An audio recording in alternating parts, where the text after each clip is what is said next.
Good morning, everybody, and welcome to... Whoops, let me get the Trek Radio thing going again here.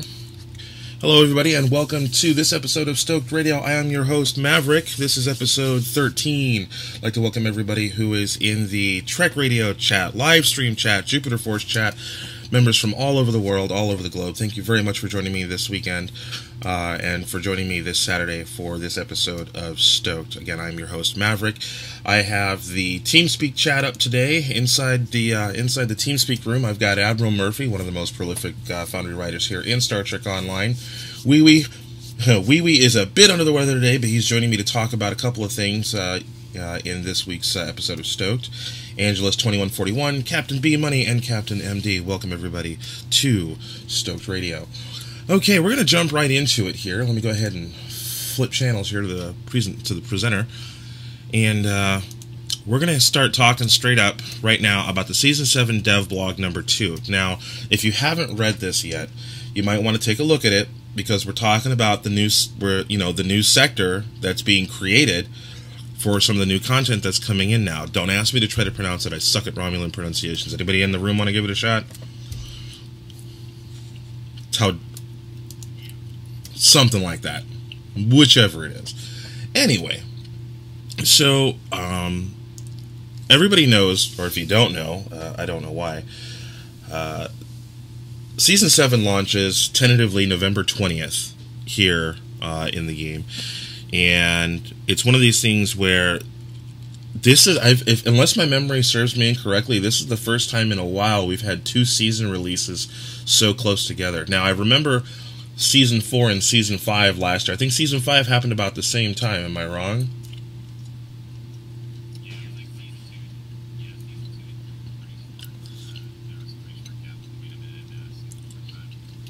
Right, and then we've seen, as Omega said in the chat, we've seen the return of the Red Shirt server, which I checked right now. Red Shirt and Tribble are exactly the same, but if you're not familiar with the different servers, which some people don't like spoilers and stuff like that, so they don't bother going to Tribble. Plus, it's an extra 4 to 8 gig install, depending on which server you're using. What it is as they ramp up, as Cryptic gets ready to ramp up and release a new season, they start patching all the new content onto, I believe, Red Shirt stays the copy of the old Tribble, and then Tribble is what becomes the new test server. Is my memory serving me right? Okay, so what happens is Season 7 will hit Tribble, and we'll be able to go in and test it and so on and so forth, or test whatever they let us test on Tribble. Red Shirt basically becomes the old Tribble. They leave that there as a backup. Why they would leave that there as a backup in live, I don't know. I guess some people are still testing, for other stuff. But that's what it is. So you've got Holodeck, which is your main play. You'll have Tribble, which becomes the new Season 7 test server, and then you'll have Red Shirt, which is the old Tribble setup. So what happens is now, all this new, I don't know if the new sector block has hit Tribble yet. I haven't been on there to test it to see if the new sector is up there yet.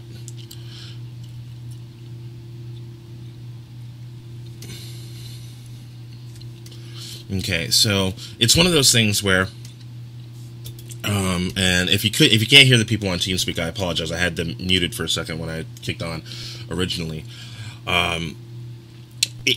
It's one of these things where this is where, and I know Jupiter Force does it a lot. Like I said, some people do it, some people don't. But we go into the Tribble test server, and we literally test everything until we break it, which we is known to do.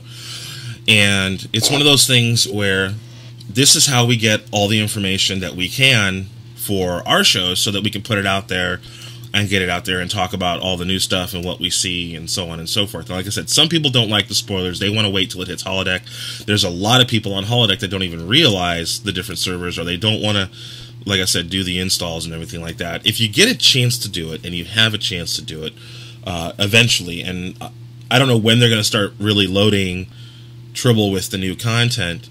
As soon as they do, obviously we'll let you know. We'll tell you what's on there, what's available, what we see. The screenshot, I mean, I'm not so much concerned about the Tholian thing, but I see the Romulan ships, so they're coming. It's all coming. It's a huge sector space with a bunch of new systems. that are going in there. The Archer system, Narendra system, Gamma Eridon. I mean, it's a whole new system that they're adding. Now, where they're tacking it on to the space map, if you look at the visual, it's attached to Pycanus, Regulus, and Cyvalorum, so it's not far off where it should be.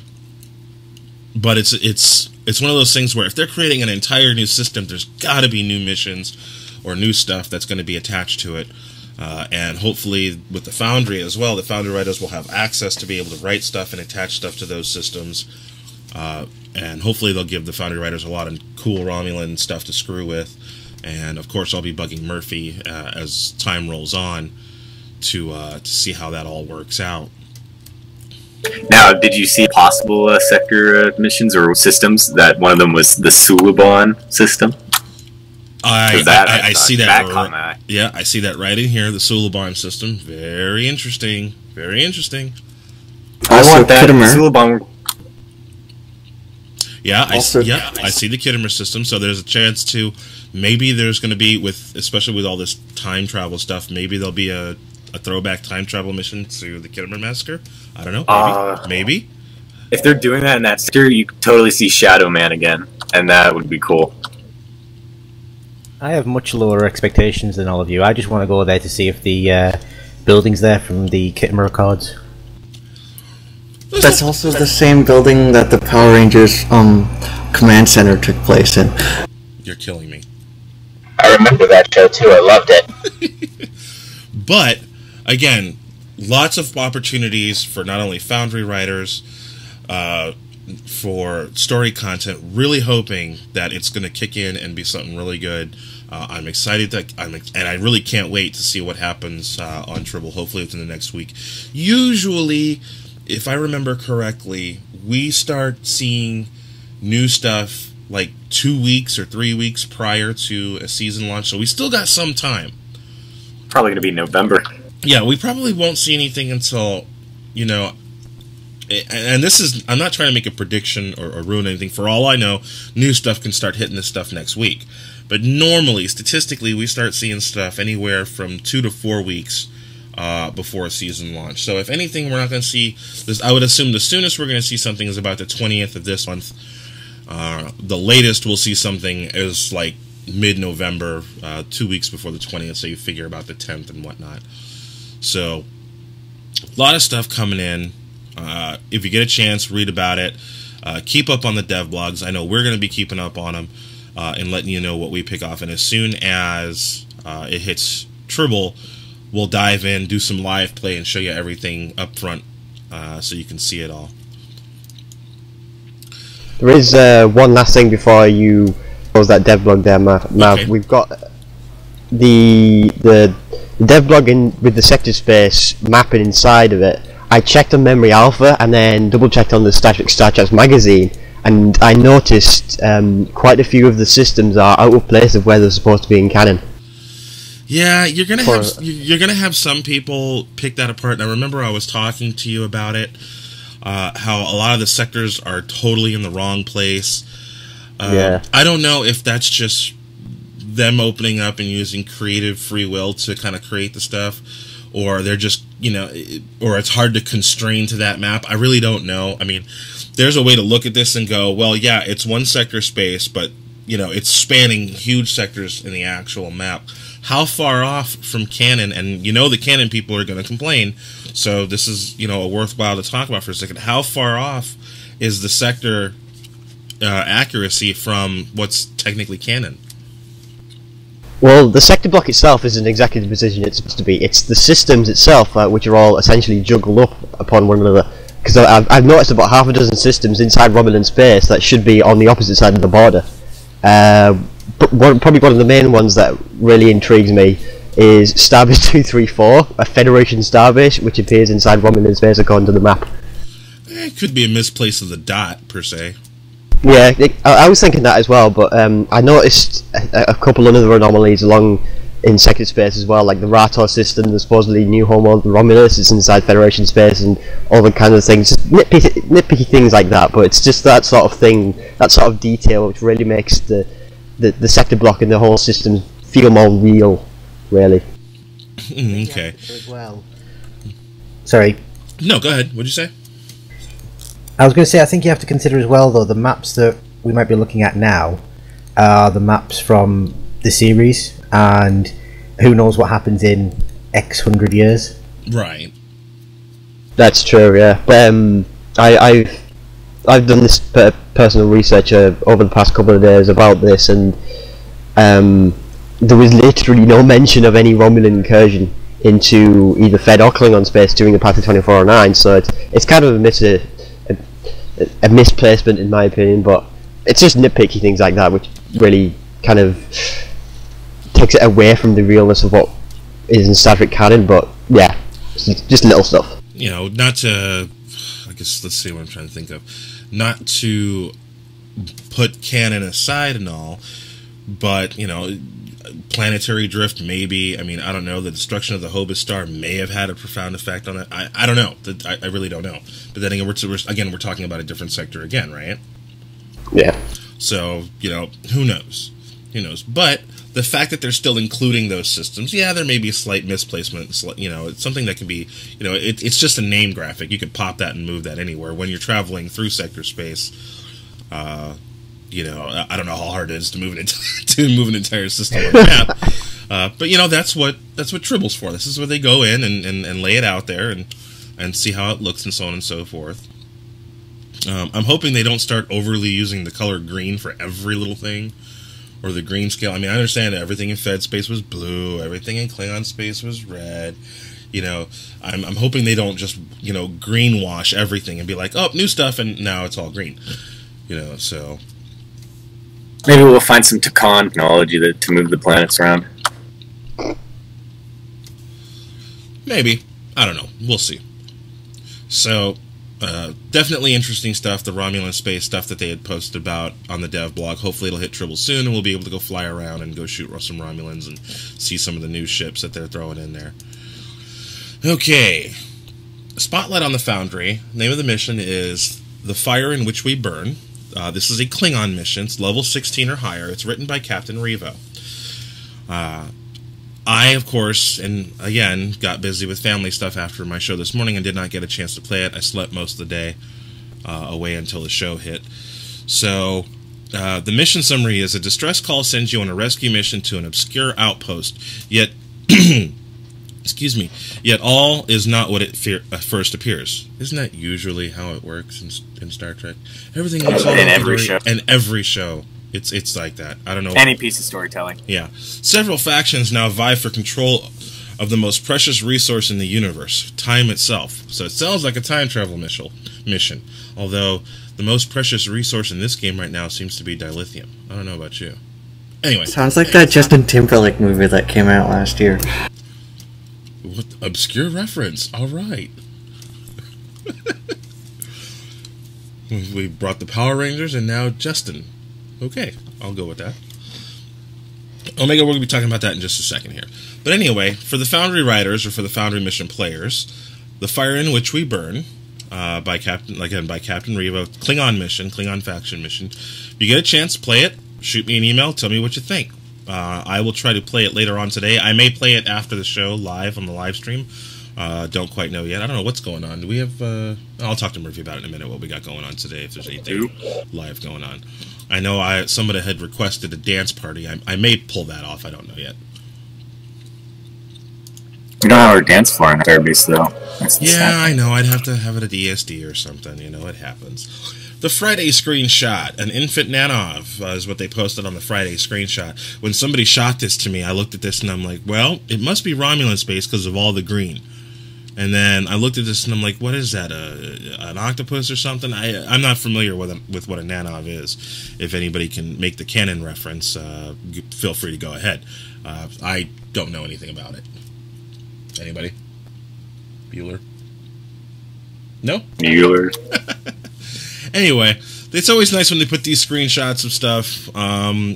It would be nice. It would be nice if they kind of gave a little bit of reference as to what it is they're shooting.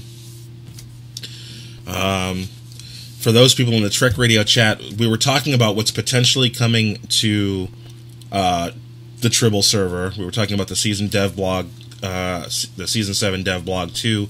Nothing has gone on there yet. As far as I know, it's a direct copy of what's on... it's the Tribble server. It's whatever it is right now. It hasn't been updated yet with the Season 7 content, even though now there's a Redshirt server. As soon as they update Tribble with some Season 7 content, we'll obviously start talking about it on the show, and we'll let you know what we find, and we'll bring you all the visuals from there. Going back to Season Dev Blog 1, which came out earlier, they're talking about Into the Hive, the mission that should have been out, 2 years ago? Season 1. Yeah, Season 1. the STF that never worked, that was eventually removed and then brought back. So, it looks like they're going to be using Into the Hive as the primer for the Omega reputation system. Just like the Romulan colony event will be the primer for the Romulan reputation system. So if you get a chance to read about it, it didn't so much interest me yet. And that's maybe because we've heard about Into the Hive now for 2.5 years. And I mean, there's been so many other things broken for the longest time. Some of the Undine missions were like a complete and total laughable offense. The Gekly fleet action. The Gekly fleet really action. broke. Oh man, the Gekly fleet. DS9 Under Siege. DS9 Under Siege. Oh, I missed that. There's people who talk about that nowadays and go, "What was that?" And it was like the most epic ground and space DS9, fleet action available. Where it went, we don't know. Right. We were told it was going to come back during the what was that? Dominion ships. Yeah, the Dominion series. We were told it was going to come back. It never came back. What a great mission that was. So much fun. It was lots of fun. stuff to shoot. Lots of stuff to do. Hopefully they'll bring that one back soon. Cryptic, anybody? Bueller? Hopefully they'll bring that one back soon so we can have that, at least that one back. I don't see why they took it out. It was never broken. It was fun. It was never broken. There was a little bug. What was the bug? It was like you had to pick up those key codes for the shield generators, except for some instances you could get 7 out of 8 even though they were all dropped, and the mission would get stuck there. But I doubt that's why they would have removed the whole mission instead of fixing it. I never had that problem. I don't know why. I had it off and on. No, I've never. The 3 or 4 times I ran it, I never had that shield problem. Or somebody was actually carrying one and didn't realize they were carrying one, or it was just a drop. It was like doing the temple. It drops, and sometimes you get extra ones. Like I had extra generators from the temple, the Big Dig, that I just ended up spacing because I didn't need them because the mission was over. Which, is it me, or did they make that like ridiculously easy now? Yeah, I think it sucks. They actually did that about 6 months ago, and D-Style, he revamped that entire thing because people complained it was so long and boring. No, it was fun because it was so long and epic. Well, it and was had friends to it. I remember it being long. I don't remember it ever being boring. I remember it being strategically impossible if you didn't have a lot of people. But we ran through that, and I could swear it was done 10 minutes. It was ridiculously easy. So, I mean, if you get a chance and you haven't done it in a while, go ahead and run it with 5 people because you can get it done in like 10 to 15 minutes. It's that easy. And they don't even have to be outfitted very well. It's like a complete run-and gun. I remember I made it halfway up the temple. Oh, mission's over. I'm like, what? I planted one shield, killed about half a dozen Romulans, and that's it. It's over.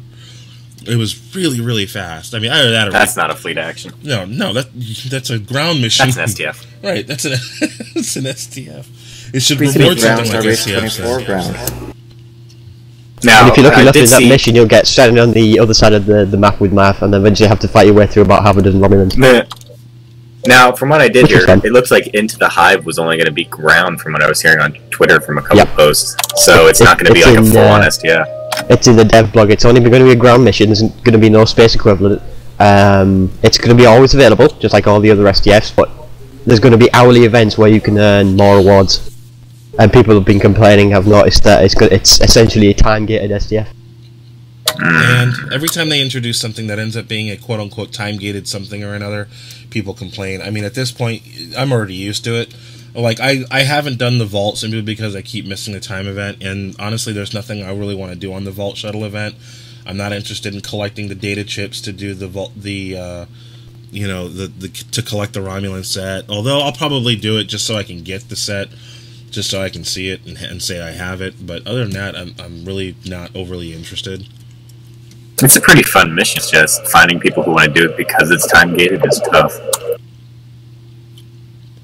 I don't know, my expectation for Into the Hive has been kind of down already, and after hearing it's just going to be ground, it's just like, no. Yeah, I mean, it's probably going to be... Go ahead. It's just going to be like the 5th minute thing that all the other grounds are, so I don't have a high expectation on maybe gameplay, but especially story and crap. Well, it'll be the most crashingest map in the game when it finally comes out, because people have been waiting. Those who have been here forever have been waiting for it. And speaking about been here forever... Let's hit the big controversy, yet not controversy, depending on where you come from in the game. Let's hit it, let's talk about it. The 1,000-day vet reward finally was released, but on top of it, they changed and created a lifetime sub sale with a new benefit. So first, we're going to talk about the Season 6 Dev Blog, number 31, and talk about the 1,000-day vet rewards. 1,000-day vet rewards released 2 ships. And one of them is being hailed the absolute best escort in the game. It's the Chimera Heavy Destroyer. Now, I have a tactical, and I haven't switched over to try to switch her over onto it and use it. I'm an engineer. I'm not a tactical. And the first time I got this ship, man, did I have the build completely off. I mean, it was a great ship, and I love the way it turned. Probably didn't help, or probably helped that I was using the entire temporal set on it. I mean, it turns like it might as well have been a shuttle, and as far as how I was playing it, or at least like a Defiant. But people now are hailing this as the best escort in the game right now, even over fleet ships, which I don't know. It's kind of a bold statement. I do have other tacs out there who I'd love to hear what they have to say about it. Same with the Klingon version of this ship, I'm sorry, I'm going to butcher this Klingon. Pegu. The Pegu, thank you. Of course you know that, we. Now, well, we'll talk about the similarities to the Pegu and other things in a minute. But, decent ship, both of them, from what I'm told. A lot of people are using them now. I fly it, and I like it.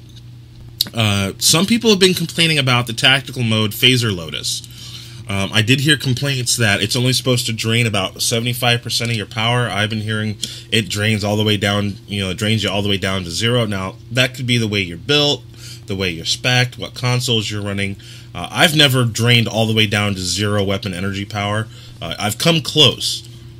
But especially if you're using beams or a lot of beams on it, which for this particular ship, I'll tell you, in my opinion, didn't work very well. I ended up having to switch to cannons and turrets and a forward and rear torpedo launcher. If you're using all beams on this and then using the Phaser Lotus, yeah, you're gonna suck all your energy down to zip because it's pretty intensive. Some people saying it shouldn't drain all the way to 100. Some people say it's working as intended. I've never had a problem with it yet. Ever since I respec'd and switched it so that I'm using cannons instead of beams. No, you cannot use a torpedo point defense system on it. You cannot. That's an Armitage only thing. So if you got used to flying the Armitage carrier and having that torpedo defense, you better lose that habit because it's not going to be there. You can still, I believe, you can use the wide arc torpedo on it still just fine. Mm-hmm. The Thunderchild point defense might be usable. No, because the Thunderchild and the Armitage are the exact same ship, pretty much. Thunderchild one though is actually movable because it's a tier 3 ship, whereas the Armitage is limited to just the Armitage itself. So actually, the Phaser one can go to pretty much any ship. Oh, okay. So the Thunderchild one is movable. See, this is why I have other people in here to correct me when I'm wrong. Angelus in the chat's like, ugh, wee back me up. Yeah. So well, dude, you asked for it, you got it. So Mad Dog says, just, let's see, no, I was just saying that I never think about playing the new stuff or checking it when it's out. That's fine. Like I said, the Tribble thing is not everybody's, bag of tea there. It's not some people, they want to jump on and learn the new content, so this way when it hits holodeck, they're better prepared. That's how we prepared for, the Starbase stuff. We grinded the hell out of it. Before we, went to holodeck, and then we came up with the plan and worked it out. So, but anyway, back to the ships. Again, different people have different opinions. You're a KDF player. What do you think about the Pegu destroyer? Well, for one thing, it's going to be, in my opinion, it's superior to the Chimera simply because of the battle clock. All it sacrifices is less than a 0.1 shield modifier for a battle clock, making the Pegu the very first non-bird of prey in the game to receive a battle clock. And battle clocks have always been screened out for the Defiant, so they can cloak in battle, like all that kind of stuff.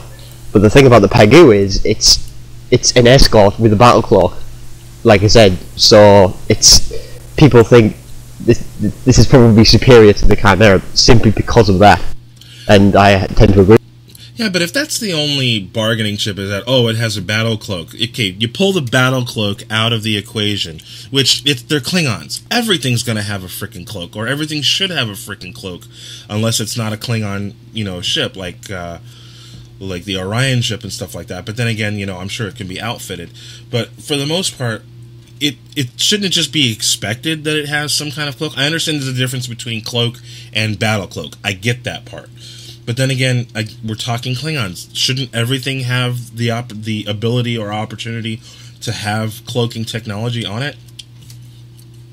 Yeah, that was actually another complaint of Fed players over the Klingon ship, because they were saying, "Oh no, the Klingon ship's too overpowered. It's got a cloak." Oh, that kind of stuff. But again, this goes by, okay, so the Romulan ships are going to have cloak. People are going to complain about. Obviously, people are going to complain about that one again. Somebody said the Time ship doesn't have a cloak.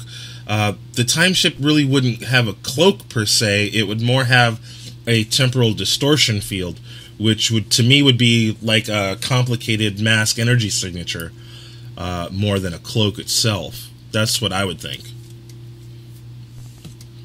Yeah, that's what basically a cloak in this game is. It's a really powerful mask energy signature, or mask energy field if you've got the On Guard set. So that's basically what it is. But people, I've noticed, tend to view battle clocks, especially in such a high overpowered regard, that I think it's like the most winning thing in the game.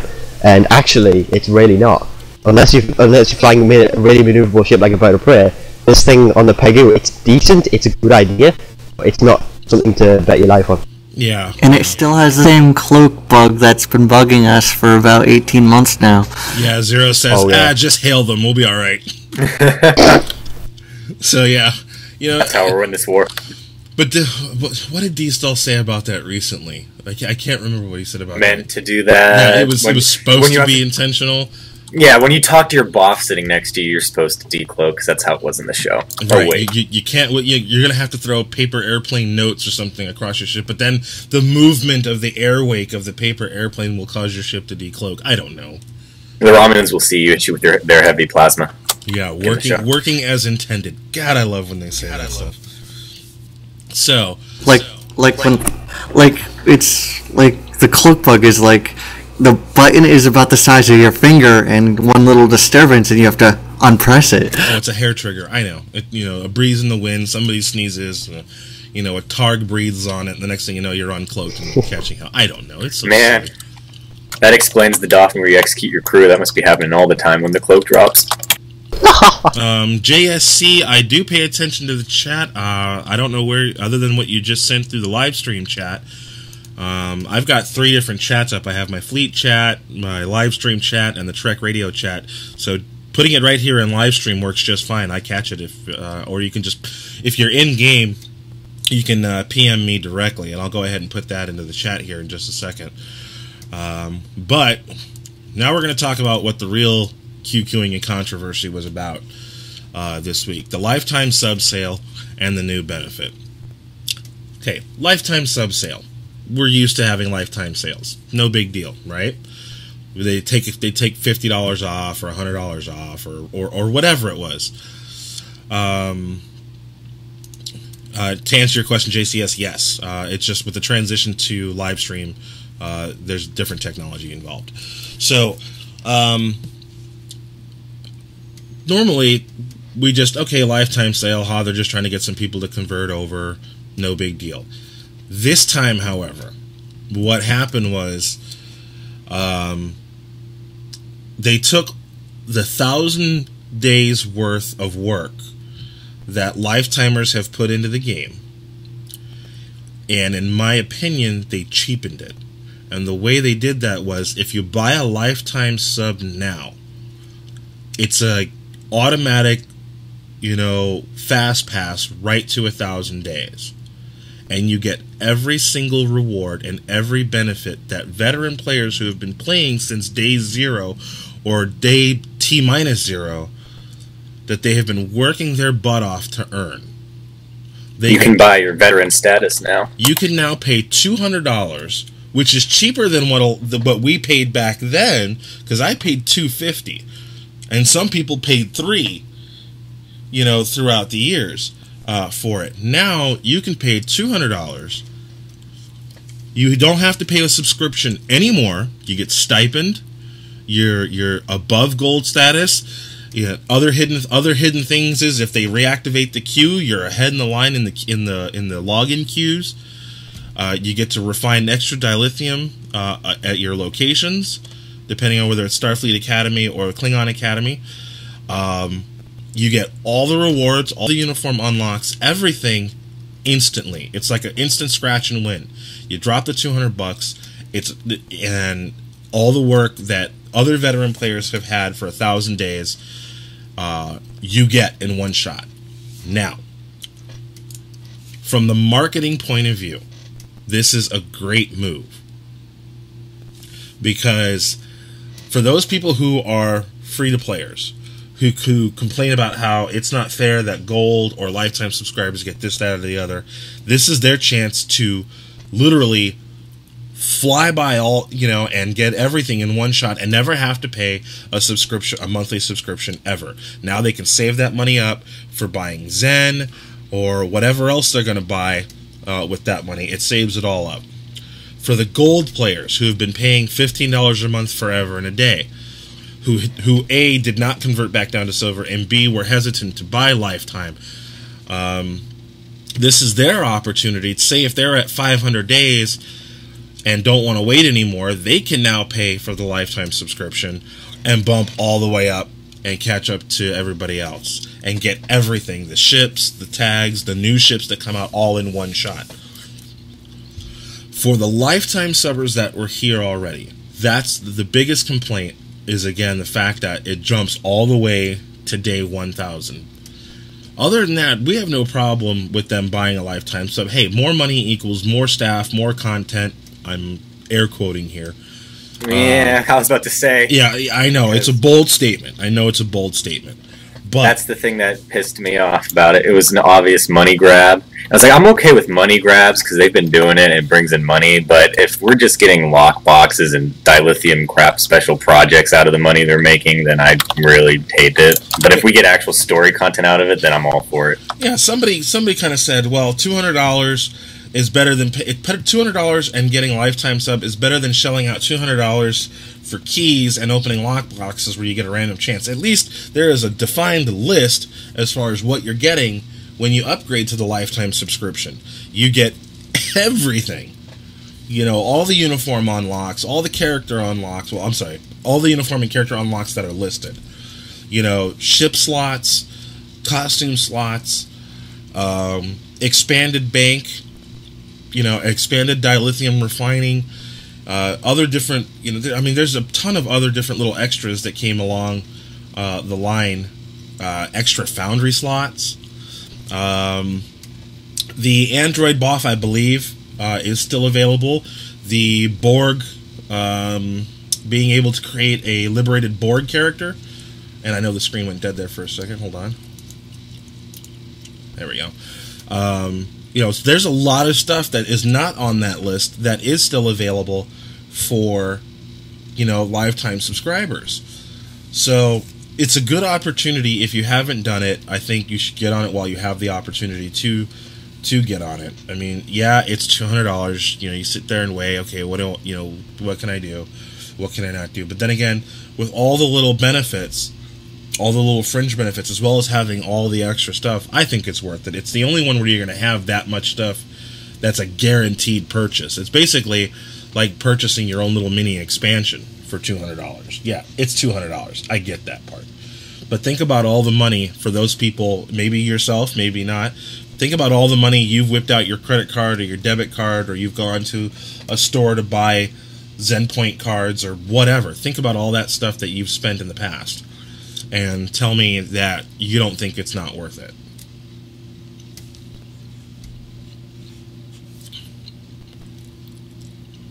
Bait and switch, I haven't heard it. Every now and then I hear something in this game referred to as a bait and switch. No, it's not a bait and switch. It's an MMO. And MMOs can change at any given time, anywhere. The content that they develop is never 100% guaranteed. You're guaranteed to be able to play the game. You're not guaranteed an uptime. You're not guaranteed stuff like that. But I agree with Enterprise 2574. I do think it is wrong, and it is kind of a slap in the face to those people who have been here since day zero and earned their veteran status.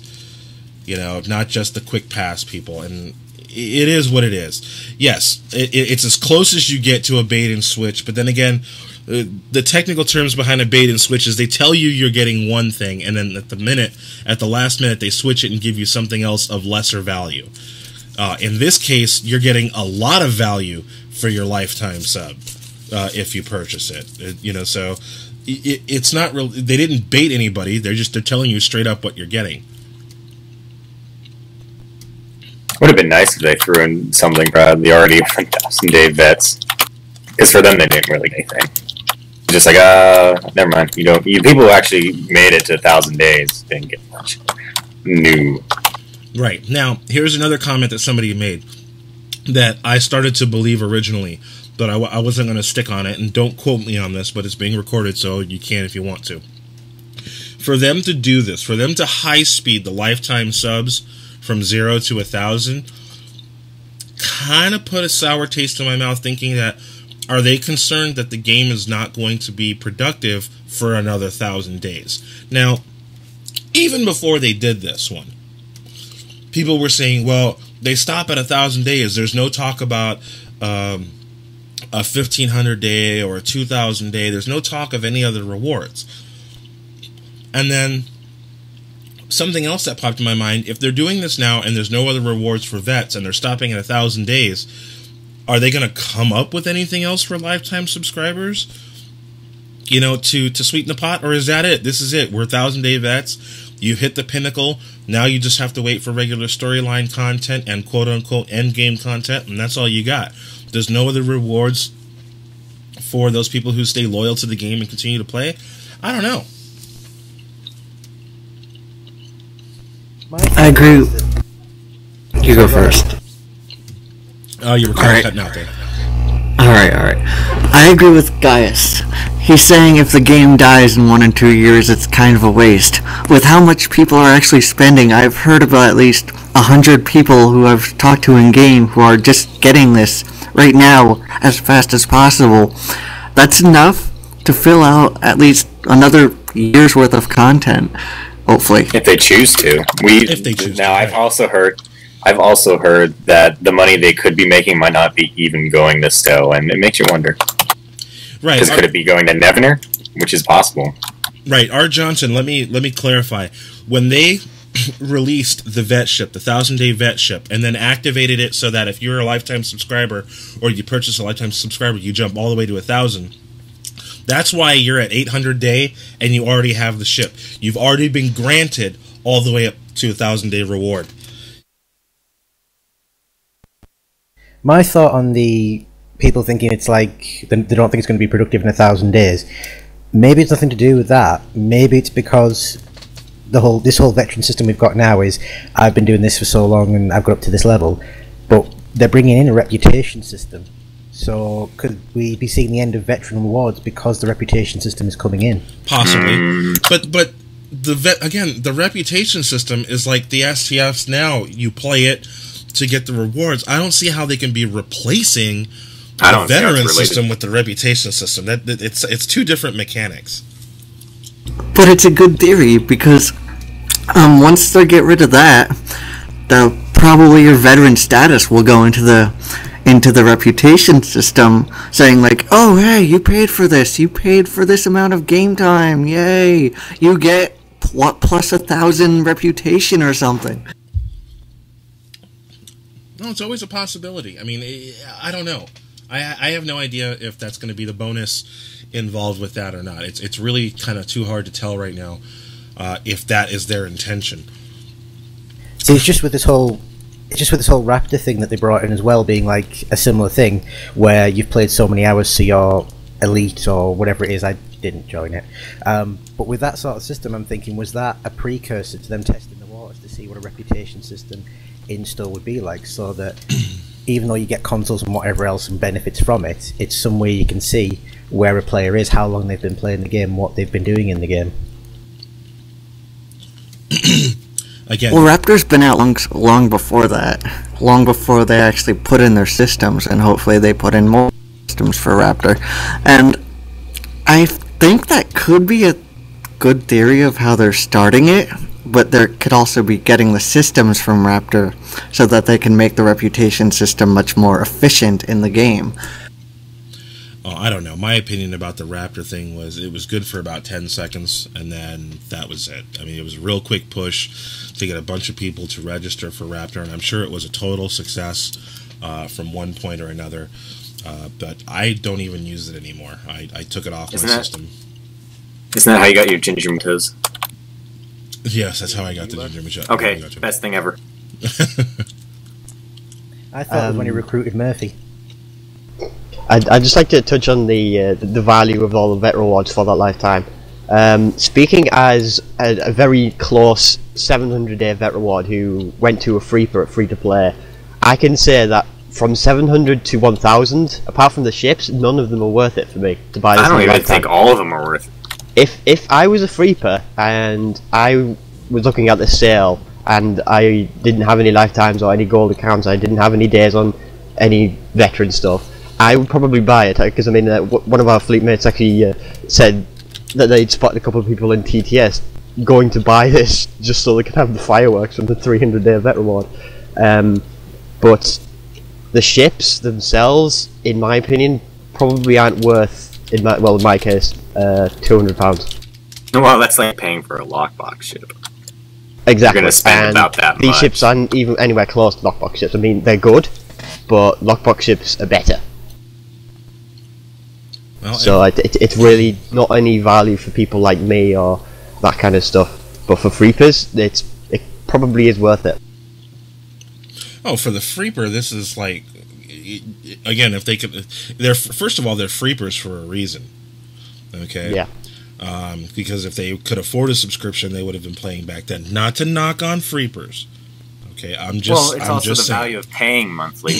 Do they think it's worth the game's worth paying monthly for? I think back then I thought it was. Now I'm not spending any money on it, which is probably why my opinion on the lifetime right now is I think the value is a bit more down than it used to be. So somebody sent me a link here. I'm going to go ahead and pull it up here and see what we can get going on here. Let me readjust a couple things. All right. This comes from the Perfect World forums, and somebody sat down and kind of worked out the value of,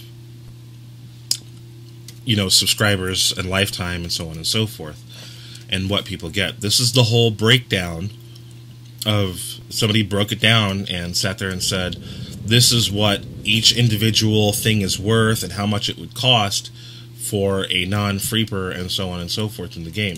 And it breaks down all the math. I'll go ahead and put it in all the chats again. I know somebody put it in the live stream chat, but I'll go ahead and drop it into the Trek Radio chat and so on and so forth so people can see it. it's a very interesting, detailed comparison as far as what you get between subscriber and lifetime and what exactly you're getting for what you're paying for. And you're looking at all these values, and if you sit there and you add it up, there's a significant savings for a player, especially, and it says here that this is calculated assuming the player is max level already. There is a significant savings in, you know, what you're going to spend versus over the time of the game than what you would spend just by buying the lifetime sub. And there's a lot of stuff here. We'll run through it, you know, kind of quickly. Subscriber features. If the difference between Freeper and subscriber is, you know, excuse me, you know, you get the energy cap increase, and I'm sorry for the TeamSpeak people. I gotta let the button go for a minute. There's a energy cap increase, you know, that you would pay 500 Zen for. For extra character slot, it's 312 Zen. Automatic dilithium refining, who knows if you could put a value on that, is what he's saying. 6 bridge officer slots, that's 750 Zen per character. 30 extra inventory slots, that's another 1,000 Zen per character. I don't know, I'm noticing a problem with the video if I'm holding down my push to talk button for TeamSpeak. I think I'm having a collision with one of the keystrokes. I'll have to rekey that. That's why it keeps cutting in and cutting out with the video. Unless there's a new problem that I'm not aware of on the stream. So yeah, I think it's me. I got to remap my TeamSpeak button because I'm looking over and it keeps flashing in my face over here for what's going over the live stream. And it looks like it keeps cutting out. So again, I'm finding different new things as I update the software.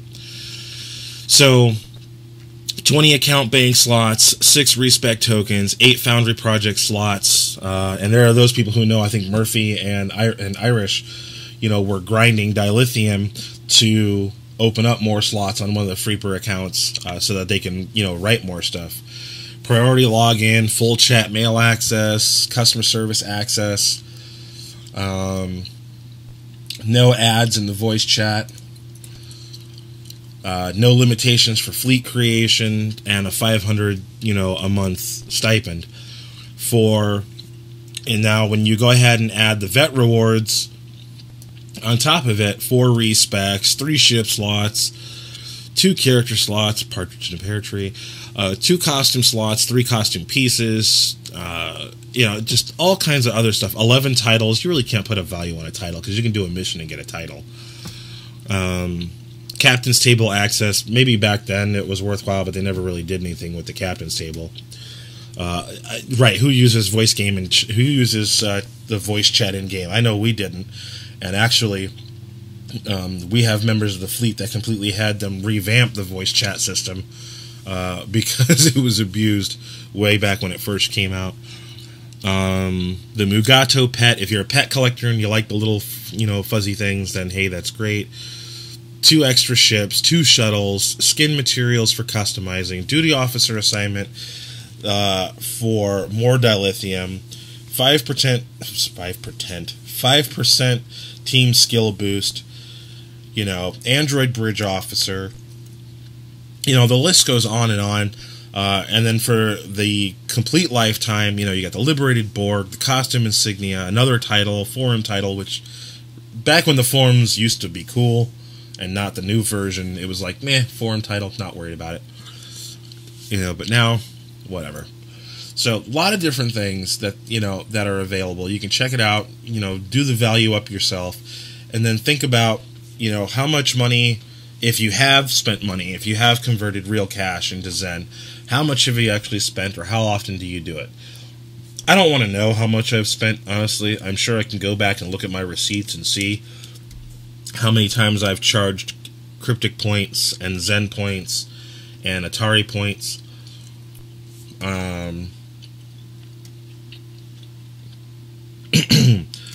It's just one of those things you can on right. You can for the at perfectworld.com. You can see. No, I have not bought any more lockbox keys this week. Someone was asking. I have not. I'm trying to stay on my 12 steps program with the fleet because they're saying I'm spending too much money on this stuff anyway. But I'm sure, even after God, goodness gracious, I think after the first lockbox came out, I think I dumped 100 to 200 more, and then I stopped for a while. I didn't do any of the other lockboxes. Then this most recent lockbox, I dumped about $50 to $60 extra into it. So, and I'm sure I'm not the only one. There are people in my fleet who spend way more than that. Okay, so I am definitely not the most infringing player as far as spending money. But hey, when you got it, you can do it. Fine. You know, I'm not gonna. Have not paid since the Jem'Hadar ship. I sell a lot of dilithium though.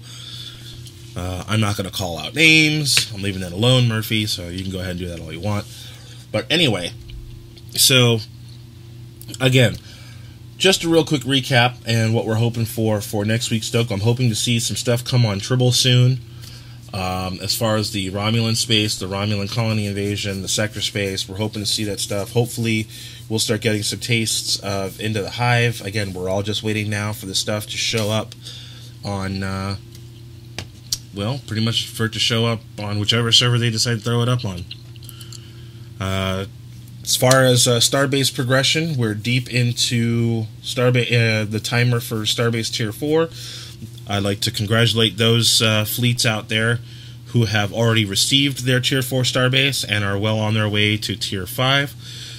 We'll see you up. We'll see you there, and we'll complain about what the requirements are for season 5 for Starbase 5 when Starbase 5 shows up. But I figured this episode of Stoked was going to be a little on the short side. I'm going to try to get some live play for the live stream people. For the Trek Radio people, we're going to get you back to your music. So thank you very much for joining me for this episode of Stoked. Again, you can catch Stoked Radio every Saturday from 2 p.m. Eastern, starting at 2 p.m. Eastern, 11 a.m. Pacific. You can catch my regular radio show if you're up this late, Saturday mornings from 1 a.m. to 3 a.m. It's called the Jupiter Station. This week we had an 80s mix, and hopefully we'll see what else we have going on for next week.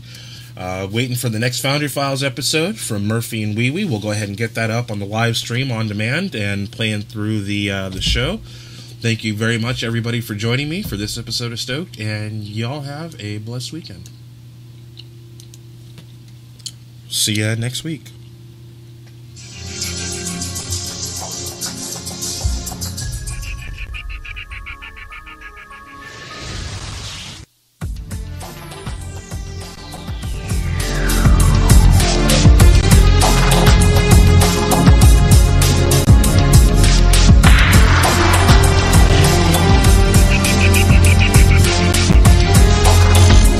It's already over?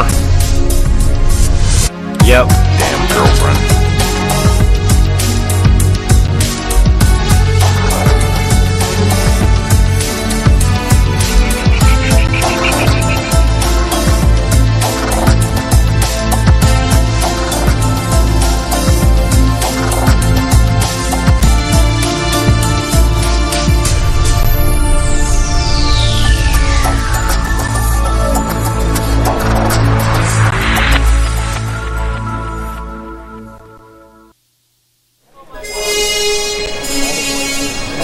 This is Lisa Lo Cicero, Ensign Meryl Paris from Voyager, and you are listening to Trek Radio.